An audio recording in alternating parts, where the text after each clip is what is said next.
الحمد للہ رب العالمین والصلاة والسلام علی سید الانبیاء والمرسلین، اما بعد۔ اس لاک ڈاؤن کے دور میں اگر احتیاطی تدابیر کے پیش نظر عیدگاہ میں یا مسجد میں عید کی نماز پڑھنے کی گنجائش نہیں ہے، عید کی نماز نہ پڑھی جا سکے، تو جمعہ کی طرح گھروں پر عید کی نماز پڑھ لیں، لیکن شرائط کا خیال رکھیں۔ جو شرائط جمعہ کے ہیں وہی شرائط عید کی نماز کے بھی ہیں کہ امام کے علاوہ تین افراد بھی تین مقتدی بھی ہونے ضروری ہیں، یعنی مکمل چار بالغ افراد کا ہونا ضروری ہے۔ عید کی نماز کا وقت سورج نکلنے کے 20 منٹ بعد سے شروع ہوتا ہے اور زوال تک رہتا ہے، لیکن تھوڑی سی تاخیر کے ساتھ پڑھنا مسنون ہے۔ عید کی نماز بغیر اقامت اور بغیر اذان کے پڑھی جائے گی، اور عید کی نماز کے بعد 2 خطبے دینا مسنون ہے۔ خطبہ زبانی اگر دیا جائے تو زیادہ بہتر ہے، لیکن اگر یاد نہیں ہے تو کتاب میں یا موبائل وغیرہ میں دیکھ کر کے بھی خطبہ پڑھا جا سکتا ہے۔ اور اگر خطبہ پڑھنے والا کوئی نہ ہو، خطبہ مجبوری ہو نہیں پڑھ سکتا کوئی، تو ایسے صورت میں چونکہ خطبہ پڑھنا امر مستحب ہے، مسنون ہے، اس لیے اسے چھوڑنے کی بھی گنجائش ہے۔ اور جو لوگ عید کی نماز نہیں پڑھ سکتے ہیں شرائط کے نہ پائے جانے کی وجہ سے، مثلا افراد نہیں ہے اتنے کی، 4 بالغ افراد نہیں ہیں، یا پھر کوئی پڑھانے والا نہیں ہے، یا کوئی اور عذر ہے جس کی وجہ سے وہ نہیں پڑھ پا رہے ہیں،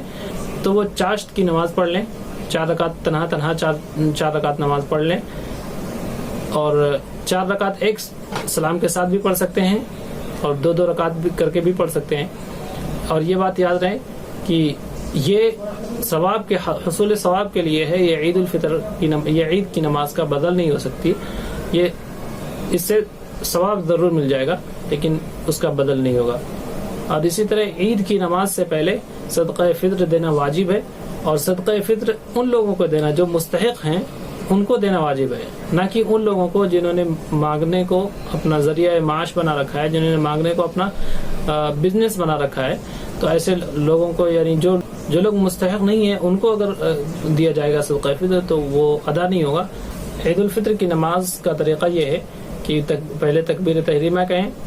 اس کے بعد ثنا پڑھیں، ثنا پڑھنے کے بعد تکبیر کہیں، ہاتھوں کو اٹھانے کے ساتھ، رفع یدین کے ساتھ ہاتھوں کو اٹھائیں کانوں کی لو تک،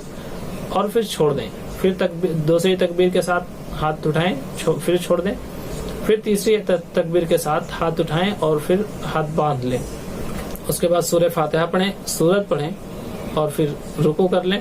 پھر معمول کے مطابق نماز پڑھیں۔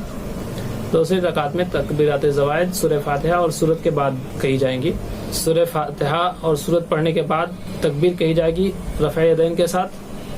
اور پھر ہاتھ چھوڑ دیں گے، پھر دوسری تکبیر کے ساتھ ہاتھ اٹھائیں گے، ہاتھ چھوڑ دیں گے، تیسری تکبیر کے ساتھ ہاتھ اٹھائیں گے، ہاتھ چھوڑ دیں گے، اور چوتھی تکبیر کے ساتھ رکوع میں چلے جائیں گے، پھر معمول کے مطابق نماز ادا کریں گے۔ اور اگر کوئی شخص پہلی رکعت میں تکبیرات زوائد بھول جاتا ہے، پھر وہ سورہ فاتحہ کے درمیان میں یا پوری سورہ فاتحہ پڑھنے کے بعد اگر اسے یاد آتا ہے تو تکبیرات کہے، اس کے بعد سورہ فاتحہ کا اعادہ بھی کرے، پھر سورت میں رہے۔ لیکن اگر وہ سورہ فاتحہ اور سورت پڑھنے کے بعد اسے یاد آتا ہے تو وہ تکبیرات کہہ لے،